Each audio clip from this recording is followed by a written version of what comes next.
Hello students, इस video में हम ह्यूमन हेल्थ एंड एनवायरनमेंट के पेपर के आंसर का सॉल्यूशन देखेंगे जो कि हमारे बीए, बीएससी, बीकॉम सेमेस्टर 3 का है। सबसे पहले क्वेश्चन हम देखते हैं, human values are essential for. जो मानवीय मूल्य हैं वो आवश्यक क्यों होते हैं? तो वो इसलिए आवश्यक होते हैं जिससे कि हम एक दूसरे के साथ, प्रकृति के साथ सामंजस्य बनाकर रहने के लिए। ठीक है, तो पहले का आंसर होगा 2। सेकेंड क्वेश्चन है हमारा, who among the following is accredited with the view that knowledge without character is a sin. ये बहुत इंपॉर्टेंट है और लास्ट ईयर भी इसका क्वेश्चन आया था। ये महात्मा गांधी ने बताया है।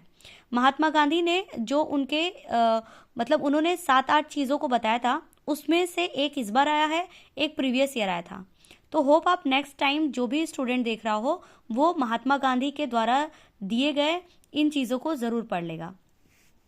नेक्स्ट क्वेश्चन है हमारा, अ हारमोनियस, एक सामंजस्यपूर्ण विश्व का निर्माण 4 स्तरों से होता है, यानी कि 4 लेवल्स हैं। क्या क्या है 4 लेवल्स? तो home, family, society and country, यानी आपका घर, परिवार, समाज और देश, ये 4 मूल्य होते हैं जो एक सामंजस्य को बैठाते हैं।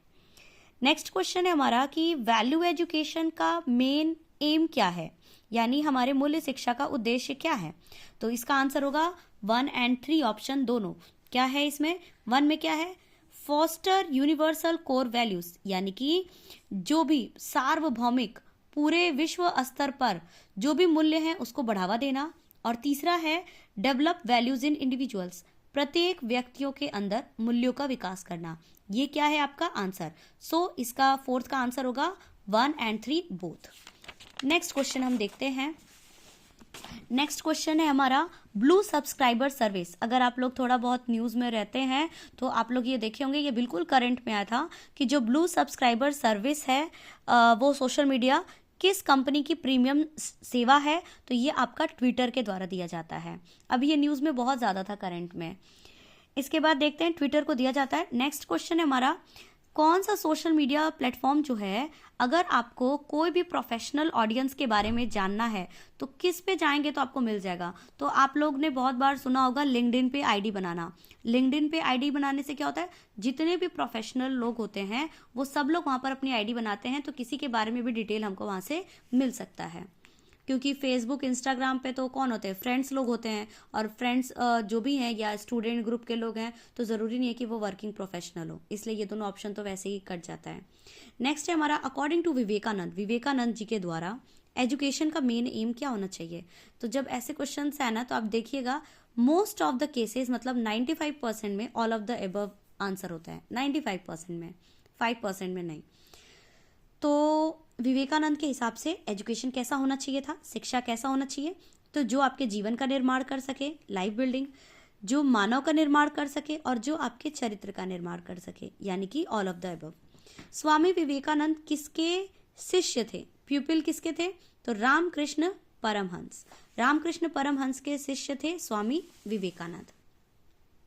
और स्वामी विवेकानंद के बारे में आप थोड़ा और जान सकते हैं कि स्वामी विवेकानंद का बचपन का नाम नरेंद्र नाथ दत्त था, और इन्होंने शिकागो में पूरे भारत को सम्मानित, मतलब भारत को प्रस्तुत किया था शिकागो में, और उसके बाद से वो बहुत ज़्यादा फेमस हो गए थे, मतलब वर्ल्ड लेवल पे भारत को बताया। और ये स्टेटमेंट उनका था, मेरी प्यारे बहनों और भाइयों। ठीक है, तो ये शो करता है कि जो हिंदू कल्चर है वो सभी धर्म को, मतलब किसी को नीचा नहीं मानता और सबको अपना भाई बंधु मानता है। ठीक है, तो ये उनके मतलब था। APJ Abdul Kalam underlined importance of which type of education. अगर हम देखें तो वैसे तो एपीजे अब्दुल कलाम ने स्किल बेस्ड एजुकेशन की बात की थी, और वो साइंटिस्ट थे तो साइंटिफिक को भी उन्होंने कहा था, बट आप यहाँ पर लिख सकते हैं वैल्यू बेस्ड। ठीक है, पेपर भी हमारा वैल्यू बेस्ड है, तो अगर एग्जाम में ऐसे क्वेश्चन ना आए तो इन चीज़ों को आप लिख सकते हैं। ठीक है, क्योंकि आपका मतलब पेपर का नाम भी तो है ना कि आपका वैल्यू पे डिपेंड करता है, मूल्य पे, तो इसलिए value based. Which of the following did Gandhi ji describe as his 2 lungs? अब ये सबको आता होगा, सत्य और अहिंसा। ठीक है, सत्य और अहिंसा, यानी कि अहिंसा एंड ट्रुथ, गांधी जी का ये मानना था। कौन सा ऑर्गेनाइजेशन है जो भारतीय मतलब सरकार का कौन सा ऑर्गेनाइजेशन है जो करप्शन पे कंट्रोल करता है, मतलब एक निगरानी रखने का काम करता है। तो आप लोग अभी देखो कि बहुत सारे ना सर्टिफिकेट के लिए आता रहता है कि CVC यानी कि सेंट्रल विजिलेंस कमीशन, केंद्रीय सतर्कता आयोग, ये क्या करता है, ये मतलब करप्शन फ्री इंडिया बनाना चाहता है, तो एक वॉच डॉग की तरह काम करता है, यानी निगरानी रखता है। ठीक है, अगर आपको एग्जाम में नहीं आता ऐसा क्वेश्चन तो ध्यान दीजिएगा, यहाँ पर लिखा हुआ है ना हिंदी में वर्ड निगरानी, ठीक, और यहाँ पे सतर्कता, ठीक, तो इससे भी थोड़ा मैच कर सकते हैं। व्हाट इज ब्राइबरी, रिश्वतखोरी क्या है? अगर इंग्लिश मीडियम वालों को भी नहीं आ रहा होगा ब्राइबरी, तो आप देख सकते हो हिंदी, और हिंदी वाले भी कुछ वर्ड्स इंग्लिश में देख के कर सकते हैं। तो रिश्वतखोरी का मतलब क्या होता है? गिविंग मनी, अपने आपको कुछ काम करवाना है, ठीक है, तो कृपा दृष्टि के लिए क्या करोगे आप वहां पर, कृपा दृष्टि के लिए आप वहां पर क्या करोगे, किसी को पैसे दे रहे हो। ठीक है, नेक्स्ट क्वेश्चन देखते हैं। नेक्स्ट है हमारा कि इंडिया में ब्राइबरी एक्ट कब आया था? तो इंडिया में 2010 में पास किया गया था, इंडिया में नहीं सॉरी, यूनाइटेड किंगडम में 2010 में। फर्स्ट सोशल मीडिया साइट कौन सा है? तो उसका नाम है 6 डिग्री। साइबर सिक्योरिटी क्या प्रोटेक्ट करता है? तो हैकर के द्वारा हमको सुरक्षा प्रदान करता है। Which of the following is a type of cyber security? तो ये तीनों हैं, क्लाउड सिक्योरिटी, नेटवर्क और एप्लीकेशन, ये सभी जो हैं साइबर सिक्योरिटी के टाइप हैं। ठीक है, which of the following companies belongs to e commerce? E commerce, तो ई कॉमर्स जो भी कॉमर्स वाले स्टूडेंट है वो ये पढ़ चुके हैं ई कॉमर्स सब्जेक्ट में। अमेजॉन, फ्लिपकार्ट, मिंत्रा, ये सभी जो हैं ई कॉमर्स कंपनीज के एग्जाम्पल है। In the 21st century notion of sustainable growth place a greater emphasis on किस चीज पे? 21st में मतलब जो सतत विकास है, आज के टाइम पे सबसे ज्यादा सस्टेनेबल डेवलपमेंट पे बात की जा रही है। अभी मोदी जी ने भी 25 दिसंबर के अपने भाषण में सस्टेनेबल डेवलपमेंट की बात की थी कि भारत को इस ओर काम करना चाहिए। तो ये क्या कहना चाहते हैं? तो ये देश के आर्थिक, सामाजिक प्रगति और पर्यावरण की सुरक्षा, सभी चीज की बात कर रहा है। दैट मीन्स उपरोक्त सभी। Work is worship, work is worship किसके द्वारा कहा जाता है? कर्म ही पूजा है, तो ये तो हमारे भारत के द्वारा ही कहा जाता है, कर्म ही पूजा है। द वर्ड अर्थ, अर्थ का क्या मतलब होता है? तो अर्थ का मतलब होता है पैसा, धन, मनी। ठीक है, नेक्स्ट क्वेश्चन पे आते हैं हम। नेक्स्ट क्वेश्चन हमारा क्या है? सोशल रिस्पॉन्सिबिलिटी, यानी कि जो व्यवसाय है, ये भी कॉमर्स का टॉपिक है, और इस पेपर में कॉमर्स का बहुत अच्छे अच्छे क्वेश्चन आए थे, ऑर्गेनाइजेशन का भी आया था, तो आप लोग अच्छे से कर सकते हैं इसको। जो व्यवसाय करने के लिए सामाजिक उत्तरदायित्व किस पर आधारित है? तो ये आपका दोनों पर आधारित है। कौन कौन से दोनों पर? लाभ का उद्देश्य यानी प्रॉफिट मोटिव होगा कि नहीं होगा? नहीं होगा। क्यों? क्योंकि जब आपका सामाजिक कार्य करना है तो उसमें लाभ को नहीं देखा जाता। क्या क्या होगा इसका आंसर? सेवा भाव और ट्रस्टीशिप का सिद्धांत, इसीलिए फोर्थ ऑप्शन है 2 और 3। CSR क्या है? CSR का फुल फॉर्म होता है कॉर्पोरेट सोशल रिस्पॉन्सिबिलिटी। ठीक है, और ये दोनों सेक्टर्स के लिए होता है, प्राइवेट और पब्लिक दोनों के लिए, यानी निजी और सार्वजनिक क्षेत्र दोनों के लिए है CSR।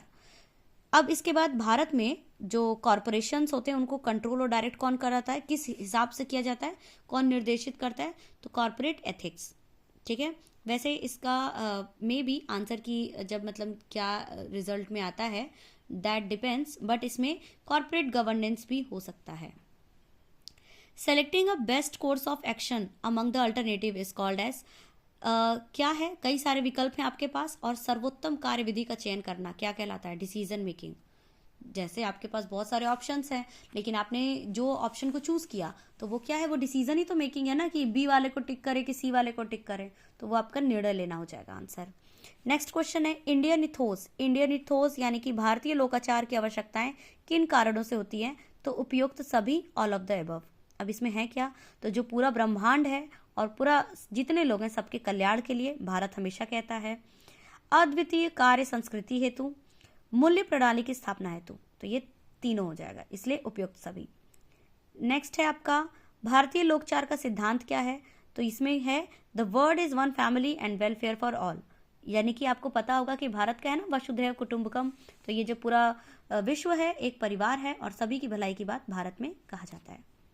Which of this is the best medium for advertisement? कोई भी चीज को एडवर्टाइज करना है तो सबसे बेस्ट मीडियम क्या होता है? टेलीविजन, क्योंकि देखिए उसमें सुनाई भी देता है, दिखाई भी देता है। ठीक है, तो इसलिए टेलीविजन।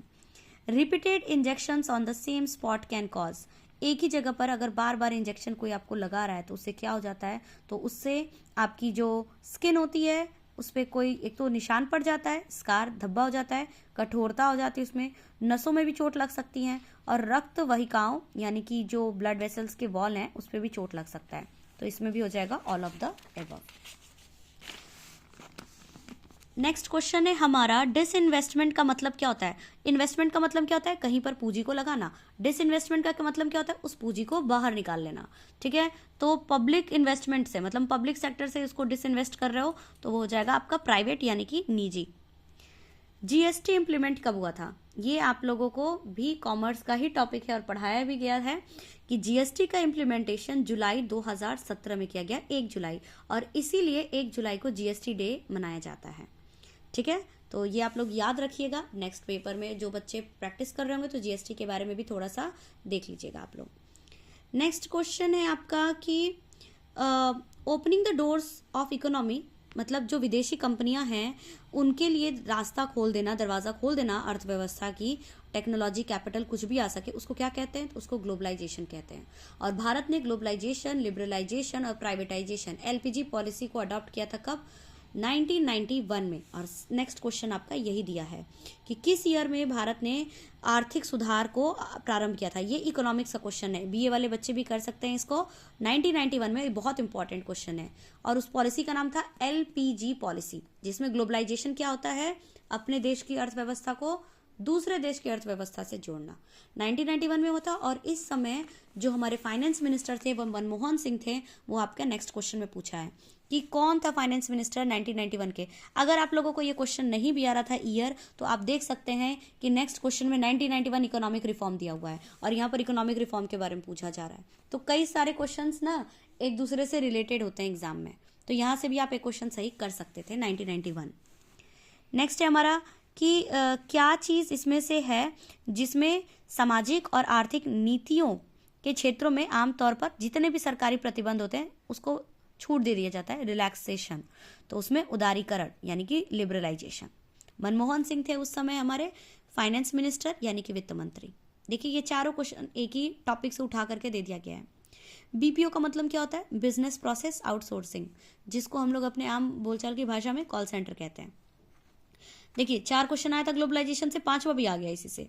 ग्लोबलाइजेशन किस चीज़ को इम्प्रूव करता है, तो देखिए ये all of the above answer होगा। क्यों, क्योंकि अगर आपके पास सिर्फ आपके मोहल्ले की चीज़ें मिले और अगर आपके पास पूरे इंडिया का, पूरा दुनिया का मिले, तो आपके पास क्या हो जाएगा, चॉइसेस ज़्यादा हो जाएगा कंज्यूमर को, यानी उपभोक्ताओं के लिए विकल्प ज़्यादा हो जाएगा। गुड्स और सर्विसेज की क्वालिटी अच्छी हो जाएगी और फॉरेन इन्वेस्टमेंट भी आएगा। तो इसलिए ऑल ऑफ द एबव। देखिए सेम टॉपिक, एक टॉपिक पढ़िए, 5 क्वेश्चन आ गया। नेक्स्ट है the headquarter of central drug testing laboratory कहाँ पर है, तो ये दिल्ली में है आपका।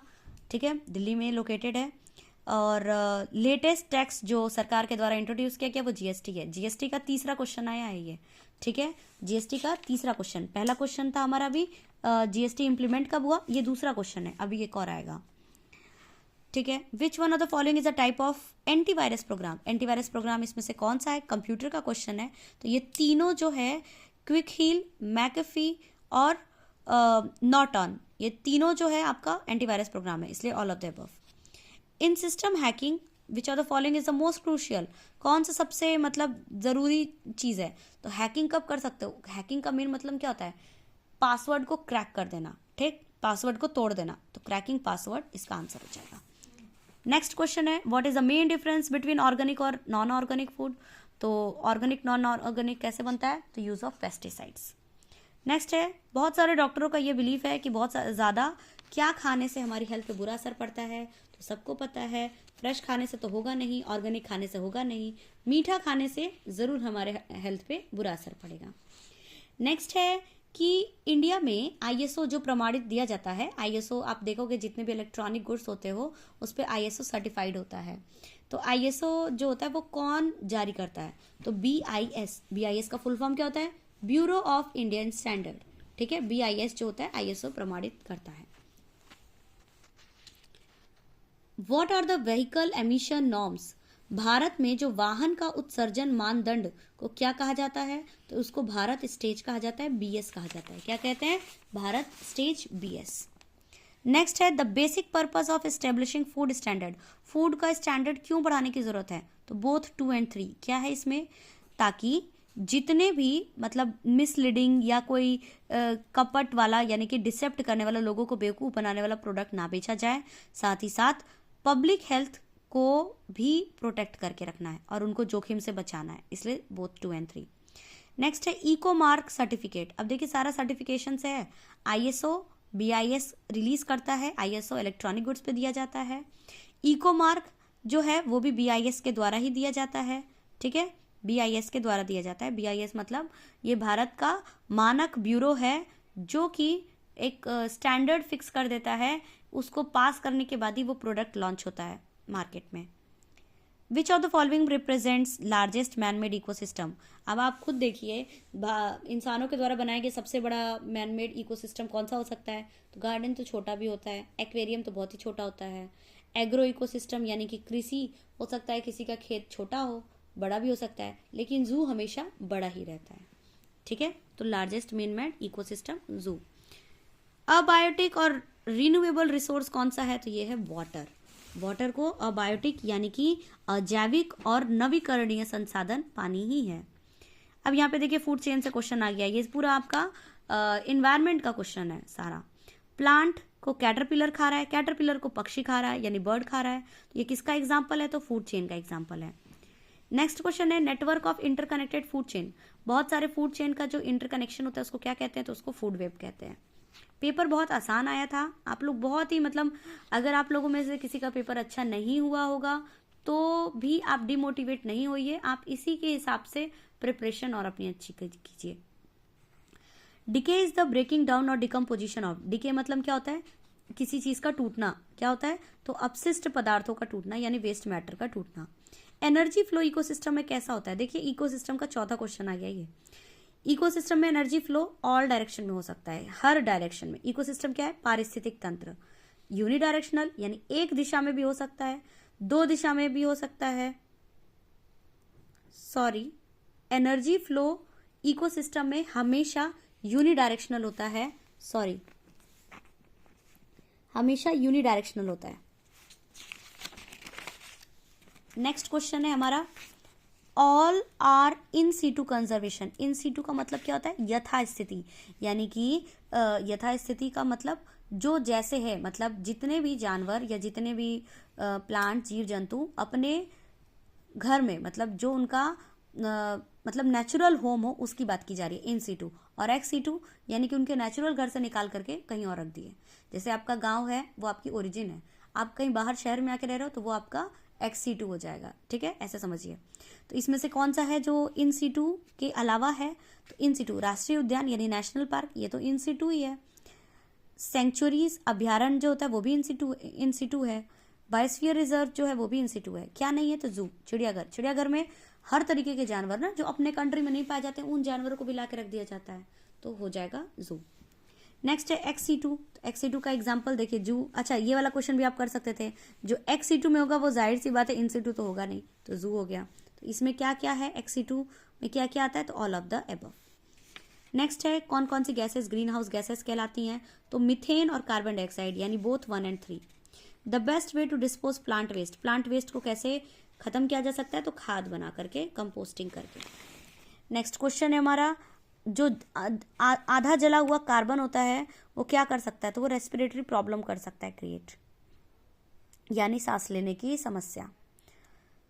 इसमें से excess which of the following is problem is not associated, मतलब बहुत ज्यादा पॉपुलेशन ग्रोथ से क्या चीज में वो नहीं होगा दिक्कत, तो देखिए इंक्रीज्ड। पहला देखिए समझिए क्वेश्चन क्या है, निम्नलिखित में से कौन सी समस्या अत्यधिक जनसंख्या वृद्धि से संबंधित नहीं है, तो संसाधन खपत में वृद्धि, अगर लोग ज्यादा होंगे तो संसाधन भी ज्यादा खपत होगा, पर्यावरण भी प्रदूषित होगा, भोजन और ऊर्जा की कमी, फूड एंड एनर्जी शॉर्टेज भी होगा, क्योंकि लोग ज्यादा रहेंगे तो फूड कम होगा ना आपका, तो यहाँ पर नन ऑफ द अबव हो जाएगा, ठीक है, नॉट पूछा है इसलिए। Addiction of tobacco. टोबैको यानी कि तंबाकू का सेवन करने से क्या आप ले रहे हैं, निकोटीन ले रहे हैं। एग्रो फॉरेस्ट्री क्या है, कृषि वानिकी प्रणाली क्या है, ये सस्टेनेबल एग्रीकल्चर की बात कर रही है। ध्यान दीजिएगा, अगर आपको ये क्वेश्चन नहीं भी आता है तो आप ध्यान दीजिएगा, यहाँ पे कृषि लिखा है, कृषि जहाँ पे होगा इन चारों में से वही है। एग्रो लिखा है, एग्रो यानी कि एग्रीकल्चर जो लिखा है, ठीक है। तो कुछ क्वेश्चंस में आप ऐसे भी दिमाग लगा सकते हैं। नेक्स्ट क्वेश्चन है हमारा, अर्थ समिट कब हुआ था? तो अर्थ समिट 1992 में हुआ था, रियो डी जेनेरियो ब्राजील में हुआ था। सर्कुलर इकोनॉमी क्या होता है? यानी कि यहाँ पर वेस्ट को मिनिमाइज करना होता है, ठीक। तो इसका आंसर 2 हो जाएगा। वेस्ट को मिनिमाइज कैसे करेंगे? जब चीजों को रिसाइकल करोगे, सर्कल करोगे। एंटरप्रेन्योर का फंक्शन क्या होता है? ये भी बिजनेस का क्वेश्चन है। और एक उद्यमी का क्या कार्य होता है? और आप लोगों का जो नेक्स्ट सेमेस्टर है उसमें एंटरप्रेन्योर एक सब्जेक्ट भी है बीकॉम में। तो एंटरप्रेन्योर यानी कि एक उद्यमी का क्या कार्य होता है? तो रिस्क बियर करना, जोखिम उठाना, इनोवेशन करना, नवाचार करना, और आयोजन और प्रबंधन करना, कोई चीज को ऑर्गेनाइज और मैनेज करना। तो ऑल ऑफ द अबव हो जाएगा। नेक्स्ट क्वेश्चन है एनजीटी, इसको नेशनल ग्रीन ट्रिब्यूनल कहते हैं। इसका एक्ट 2010 में आया था, तो इसका आंसर 2 हो जाएगा। फर्स्ट गोल एसडीजी का क्या था? तो पॉवर्टी को खत्म करना, गरीबी को समाप्त करना। एसडीजी क्या है? सस्टेनेबल डेवलपमेंट गोल, यानी कि सतत विकास का लक्ष्य। इसमें टोटल कितने हैं? 17 हैं। कितने हैं? 17। और सबसे पहले वाले में क्या था? गरीबी को खत्म करना। नेक्स्ट है ईएमएस क्या कवर करता है? तो इसका आंसर है 4th। तीनों चीज को कवर करता है। इन्वायरमेंटल से रिलेटेड जितनी पॉलिसीज हैं, उनके ऑब्जेक्टिव्स हैं, इन सबको। ईएमएस के बेनिफिट्स क्या हैं? तो इसका भी all of the above answer हो जाएगा। AQI का फुल फॉर्म क्या है? अभी दिल्ली में बहुत ज्यादा आप लोग देखे होंगे दिवाली के टाइम पे, एयर क्वालिटी इंडेक्स बहुत खराब हो गया था दिल्ली का, ठीक है। तो वो AQI हो गया full form, air quality index, 3rd option. Next है हमारा एयर क्वालिटी इंडेक्स को इफ यू वांट, अगर हम इम्प्रूव करना चाहते हैं तो आपको क्या नहीं करना चाहिए? तो देखिए, प्लांट मोर ट्रीज, ज्यादा पेड़ नहीं लगाना चाहिए, बिल्कुल लगाना चाहिए। प्लास्टिक का भी यूज को रोकना चाहिए, गार्बेज को भी बर्न नहीं करना चाहिए, तीनों सही है। बर्न फायर क्रैकर हो जाएगा इसका। कितना घुमा के क्वेश्चन दिया है, आसान क्वेश्चन को भी। इन्वायरमेंटल इम्पैक्ट असेसमेंट क्यों जरूरी है? ताकि विकास के पर्यावरणीय प्रभाव सार्वजनिक हित में होने की वजह से। नेक्स्ट है EIA, कब इंट्रोड्यूस किया गया था? तो 1976 में इंट्रोड्यूस किया गया था। नेक्स्ट है हमारा, अब हम लास्ट पे की तरफ चल रहे हैं। इन्वायरमेंटल ऑडिटर्स किसे कहते हैं? इसका भी answer all of the above होगा। यानी ये पर्यावरण के प्रभाव को पहचानते हैं और क्या क्या चीजें हैं, दस्तावेज तैयार करना, सब कुछ काम करते हैं। जैसे नॉर्मल ऑडिटर का काम होता है वैसे ही। EMS का फुल फॉर्म क्या है? जो अभी तब से आ रहा था ना EMS क्वेश्चन, EMS का क्या क्या चीज़ों को कवर करता है, EMS का बेनिफिट क्या है? तो यहाँ पे EMS का फुल फॉर्म पूछ दिया, इन्वायरमेंटल मैनेजमेंट सिस्टम, ठीक है। ध्यान दीजिएगा, ये पेपर भी इन्वायरमेंट का है, तो यहाँ पर ऑप्शन में भी इन्वायरमेंट जो होगा वही सही है। What is the main M of Montreal protocol? तो मॉन्ट्रियल प्रोटोकॉल 1987 में हुआ था, और ये ओजोन लेयर के प्रोटेक्शन के लिए किया गया एक प्रोटोकॉल था, एक मतलब रूल रेगुलेशन बनाया गया था, ठीक है। किसके लिए? ओजोन परत के संरक्षण के लिए। Hope you like this video, please like, share, subscribe. Thank you.